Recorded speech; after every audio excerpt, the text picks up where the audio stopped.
예수님이 어떤 분이신가요? 예수님은 하나님이십니다. 이 땅에 낮고 천한 곳에 사람의 몸으로 오신 하나님 되신 예수님께서 이 땅에 오신 목적이 뭔가요? 예수님이 이 땅에 오신 목적은 구속사역을 실천하려고 오셨습니다.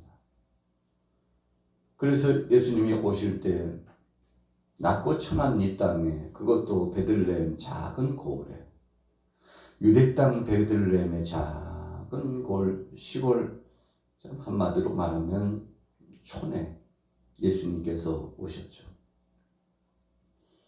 그것도 말 9일에 예수님께서 탄생하셨습니다.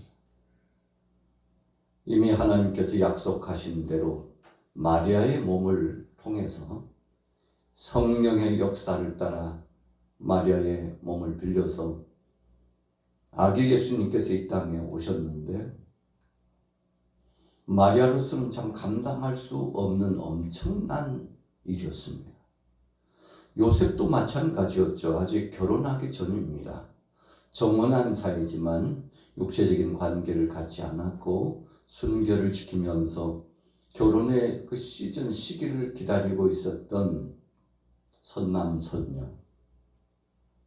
그런데 어찌 보면, 인간적으로 보면 좀 엄청난 이야기를, 천사를 통해서 하나님의 뜻을 받았는데, 성령을 통해서 이 땅에 메시아가 마리아의 몸에 새로운 출발로 출생하게 된다는 참 엄청난 말씀을 들었죠. 처음에는 당황스러웠습니다. 마리아도 그랬고 요셉도 마찬가지였습니다. 그런데 그것이 오래전부터 약속하신 하나님의 뜻을 이루는 것이요, 구속사역을 이룬다는 사실의 메시지를 받았죠. 아이를 낳으면 이름을 예수라 하라. 이는 자기 백성을 저희 죄에서 구원할 자라. 예수님의 이름이라고 하는 뜻이 자기 백성을 구원하실 분, 메시아, 그리스도. 그래서 이 엄청나고도 놀라운 일, 경이로운 일이죠. 감격스러운 거죠. 감사할 수밖에 없는 일입니다. 믿음으로 받아들였죠. 예수님은 이 땅에 그렇게 오셨습니다. 낮고 천한 곳에, 그것도 말구 위에 가장 작은 고을에 예수님께서 오셨는데, 우리 죄를 담당하시고 십자가상에 죽으시고 3일 만에 부활하시고, 그래서 메시아로서, 그리스도로서, 구원자로서의 이 놀라운 일을 실천하시고 또 성취하기 위해서 이 땅에 오셨는데, 바로 그 주님이 이 땅에 오셔서 공생애를 시작하면서 하나님께 늘 기도하는 것을 빼놓지 않고, 오늘 본문에도 초입에 12절에 보세요. 이때 예수께서 기도하시러 산으로 가사 밤이 새도록 하나님께 기도하시고, 밤이 새도록 기도하시고. 우리가 예수님의 삶을 본받는다면 여러 가지가 있습니다만, 그 중에 한 가지, 기도하는 주님의 모습 속에서 우리 인생이 어떻게 살아가야 될지, 사명자들, 주의 제자가 어떤 삶을 살아야 될 것인지에 대한 표본, 모본적인 본을 보여주셨죠. 그래서 예수님이 나타내 주시고 보여주시고 가르쳐 주신 대로, 이끄시는 대로만 순종하고 살면 우리는 탄탄대로 형통이요 복을 누릴 수밖에 없고, 하나님을 기쁘시게 하는 영광스러운 사역의 범주에서 헌신하는 자가 될 수 있는 겁니다. 오늘도 예언 때와 달리 예수님께서 한적한 곳에 가셔서 기도하셨습니다. 밤이 맞도록 기도하셨습니다. 하나님 아버지 앞에 엎드려 기도했습니다. 왜 그렇게 하신 건가요? 그분은 하나님이시기 때문에 뭐 하나 부족한 것이 없으신 분입니다. 그러나 이 땅에 그리스도로 메시아로 오신 예수님께서 귀한 공생의 사역을 진행하시면서 하나님 아버지께 묻고 또 기도하고, 여러분 그래서 성삼위 하나님께서 함께 역사하시면서 이 구속사역을 실천적으로 실행하고 또 완성하고 열매 맺도록 하셨다는 사실을 우리는 기억합니다. 예수님께서 가는 곳곳마다 성령에 이끌려 있어서 가시고 하시는 것마다 성삼위 하나님께서 함께 진행하셨음을 우리는 이 복음서 말씀을 통해서 확실하게 다시 한번 체크하고 확인할 수 있기 때문에 정말 감사한 것이죠. 하나님이 우리와 함께 하신 것입니다. 이것을 다른 말로 표현하면 임마누엘이라 그랬습니다. 그리스도께서 이 땅에 오신 이 놀라운 사실을 마리아에게도 요셉에게도 그 당시 모든 세대의 사람들을 향하여 이미 예수님께서 오시기 전부터 보라, 처녀가 잉태하여 아들을 낳을 것이요 그 이름을 예수라 하리라. 이는 하나님이 우리와 함께 하십니다 그랬어요.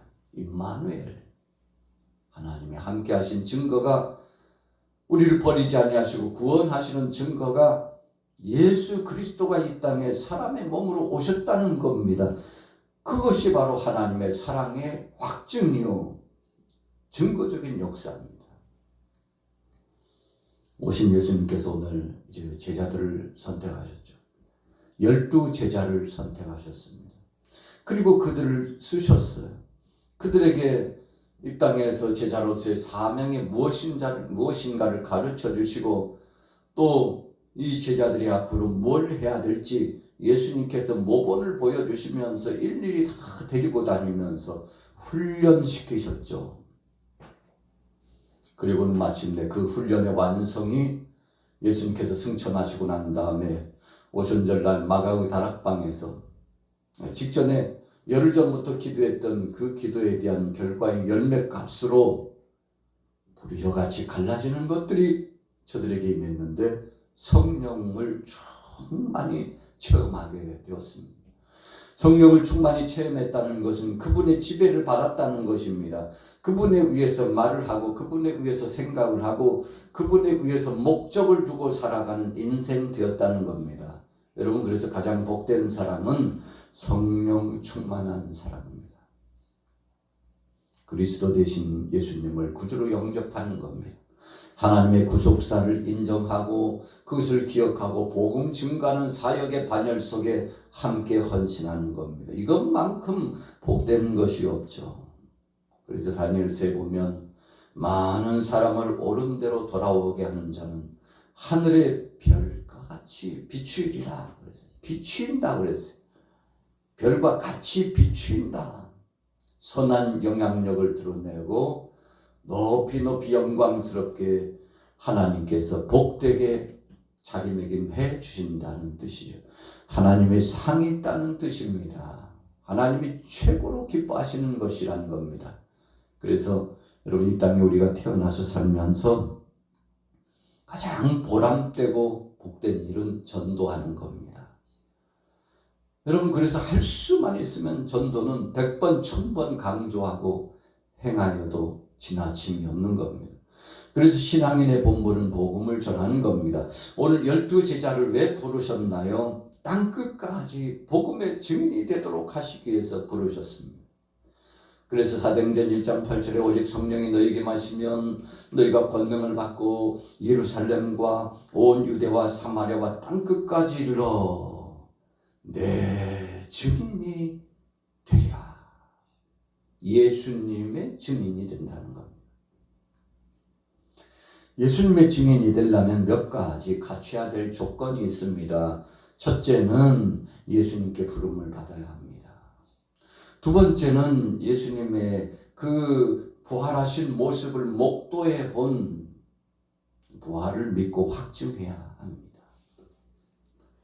예수님의 증인이 된다는 것은 부담 없이 그분이 그리스도라는 사실을 나가서 계속 전할 수 있는 열정이 있어야 합니다. 자나깨나 앉으나서나 비바람이 불든지 눈보라가 치든지 어떤 상황 속에서든지 주님이 내게 허락하신 시간의 기회가 주어졌다면, 주님께서 건강을 허락해 주셨다면, 물질을 주시고 내게 지식을 주시고 내 삶의 일체를 주님이 담당해 주시고 모든 것을 허락해 주셨다면 그것을 선용해야 됩니다.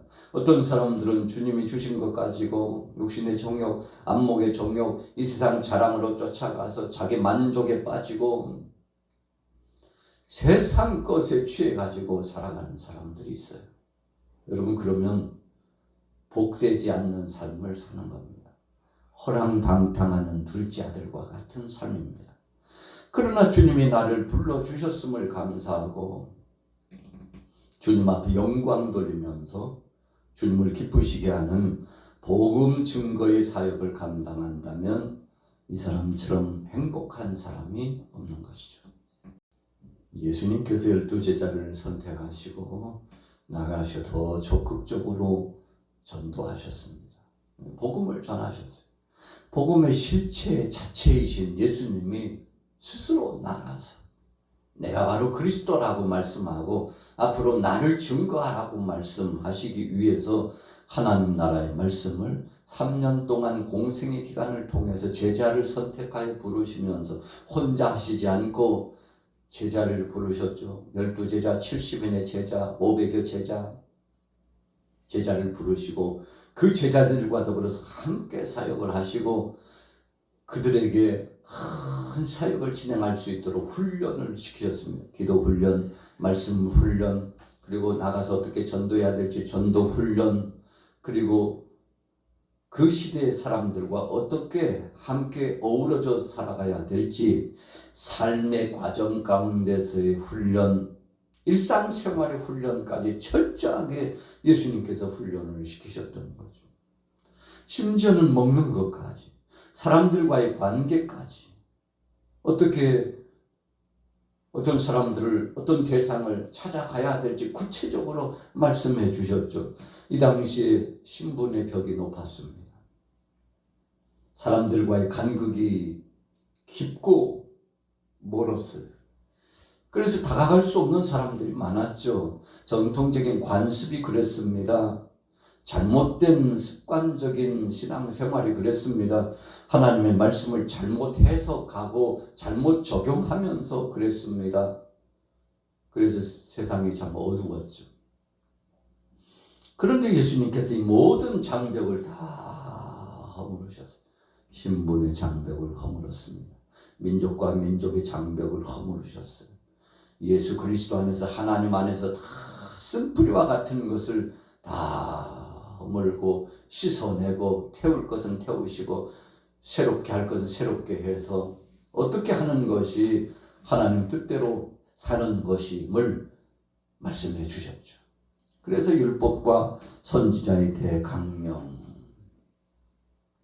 구약에서부터 현존하는 예수님 계실 당시의 신약의 시대에 복음 증거하는 바로 이 사복음서를 허락하신 바로 그 시대뿐만 아니라 앞으로 다가올 시대까지 명명백백 세상이 어떻게 돌아가고 어떻게 살아가야 될지, 앞으로 무엇을 준비해야 될지 종말론적인 말씀까지도 아주 구체적으로 예수님께서 다 허락해 주셨습니다. 여러분, 그래서 복음서 속에 다 답이 있습니다. 우리가 다른 말씀 많이 있습니다만 다 읽을 수 있는 시간차가 있고 기회가 좀 적을 것 같으면 우리 사복음서를 계속 읽다 보면 예수님의 그 삶에 대해서, 생애에 대해서, 예수님께서 왜 이 땅에 오셨는지, 그분이 어떤 분이시고 우리가 어떻게 이 세상을 살아가야 되는지 정말 구체적으로 다 말씀을 담아 허락해 주셨잖아요. 그래서 성경 속에 다 답이 있습니다. 어떤 사람들은 문제를 만나면 누구시 찾아가가지고 물어. 심지어는 샤머니즘 쪽으로 우상을 숭배하고 하나님의 뜻과는 상관없이 그냥 인간적인 목적만 두고 살아가는 사람은 점쟁이를 찾아가고 사주관상 보는 사람 찾아가고 또 여러 가지 우상 숭배의 그 집단에 찾아가고 교주를 찾아가고 어떤 사상가를 찾아가고 여러분 그래가지고 자기 인생의 문제에 답을 얻고자 합니다. 명서가 있는데 책 속에 길은 없나? 천만에요. 여러분 책 속에 진리의 길이 없습니다. 생명의 길이 없습니다. 영생의 길이 없습니다. 길이요 진리요 생명이신 예수 그리스도 안에만 하나님의 말씀 속에만 있습니다. 여러분 그래서 우리가 성경 속에서 하나님 말씀 안에서 찾고자 하면 모든 답을 찾을 수가 있고 우리가 안락하고 복된 행복한 삶을 살아갈 수 있는 겁니다. 그래서 하나님께서 두 가지 약을 주셨다고 그러잖아요. 구약과 신약을 주셨다. 구약과 신약을 두고서 어디 가서 약을 찾으려고 하고 어디 가서 문제 해결점을 찾으려고 하는 것인가요? 여러분 영적인 아주 중요한 말씀입니다. 오늘 주님 말씀 안에 답이 있습니다. 그러면 우리는 복된 삶을 살아가는 것입니다. 오늘 본문에도 예수 안에 행복이 있고 예수 안에 답이 있고 예수 안에 응답이 있고 예수 안에 치료와 회복이 있음을 알고 사람들이 인산인해를 이루면서 몰려왔습니다. 자, 18절부터 읽어볼게요. 자, 18절, 19절 시작. 더러운 귀신에게 고난받는 자들도 고침을 받은지라 온 무리가 예수를 만지려고 힘쓰니 이는 능력이 예수께로부터 나와서 모든 사람을 낫게 함이로라. 모든 사람을 낫게 함이로라. 분명히 말씀했죠. 여러분 오늘 하루도 우리가 월요일 아침 9월 22일입니다.